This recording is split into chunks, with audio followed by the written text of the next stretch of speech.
कहवा तनिका घुसला पे छलक जाला पनिया ए देवरू, अरे ए देवरू बुझा हमरो बुझनिया ए देवरू।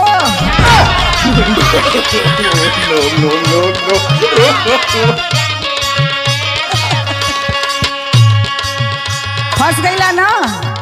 अरे फंस ना गई नी भौजी, तैन दिमाग लगावे दा। ना ना हम कहेंगे काजनी कातिकन के तरह फंस ना गईला।